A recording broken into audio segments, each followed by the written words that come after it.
चलिए साथ में आज के मंडे के टॉप 10 जो स्टॉक्स रडार पर रखने हैं। पहले तो दो निफ्टी के रिजल्ट्स पे रिएक्शन है। बजाज ऑटो रखिए स्क्रीन पे, numbers in line with expectation, पर कोई कंप्लेंट नहीं। 20.5% जो मार्जिन आए हैं वो मल्टी क्वार्टर हाईस पर है। और ऑटो एज अ स्पेस वैसे ही रडार पे, क्योंकि चाइना रेयर अर्थ मैग्नेट्स अगले 1 साल के लिए एक्सपोर्ट्स खोल रहा है, तो एक रिलीफ है पूरे ऑटो सेक्टर के लिए। दूसरा ट्रेंड, यतिन सही कह रहे थे, जीएसटी 2.0 वो ट्रांजिशन फेज था, पता नहीं कितना उसका पेन है। अदरवाइज क्वार्टर परफॉर्मेंस फीका है, क्योंकि वो जीएसटी ट्रांजिशन का इंपैक्ट हुआ होगा। मुनाफे में दिक्कत है क्योंकि डिप्रिसिएशन का ज्यादा चार्ज है, अदरवाइज इतना दिक्कत में मुनाफा नहीं था जितना दिख रहा है। तो देखते हैं ये रिएक्शन इवेंचुअली कैसा आता है। फिर आइए वायदा बाजार के 4-5 रिजल्ट्स पर रिएक्ट करना है। टोरेंट फार्मास्यूटिकल्स अच्छे, इन लाइन से अच्छा कह लीजिए। क्यों? क्योंकि ईबीटा 15% बढ़ा, मुनाफे में 30-31% का जंप। नायका यानी कि एफएसएन ई कॉमर्स वेंचर्स, बढ़िया नंबर्स हैं। आय 25% बढ़ी, ईबीटा 53% बढ़ा।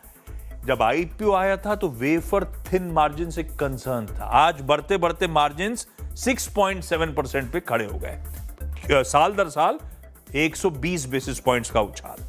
नाल्को अगले नंबर्स अच्छे नंबर्स हैं, ईबीटा 25% का जंप, मार्जिन में 600 बेसिस पॉइंट्स का इंप्रूवमेंट। और मेटल्स इसीलिए भी रडार पर रहेंगे क्योंकि यूएस शटडाउन खत्म होने की बात करी जा रही है, तो बेस मेटल्स ग्लोबली अच्छा कर रहे हैं, मूड अच्छा है।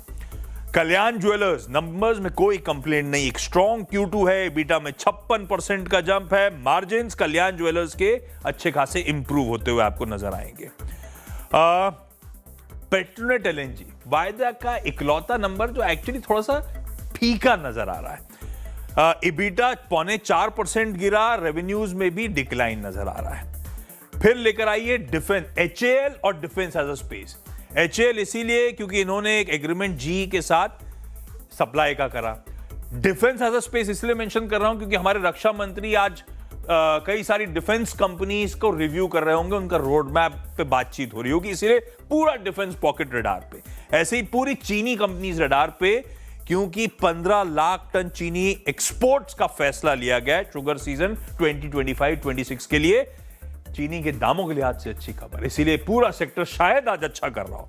और फाइनली नतीजों के लिहाज से एक और इंपॉर्टेंट दिन, 2 निफ्टी, बजाज फाइनेंस और ओएनजीसी के नंबर्स हैं, और साथ साथ वायदा में सोलर इंडस्ट्रीज, वोडाफोन आइडिया और केपीआईटी टेक्नोलॉजीज के नंबर्स का इंतजार। ये टॉप 10 हो गया आपके लिए।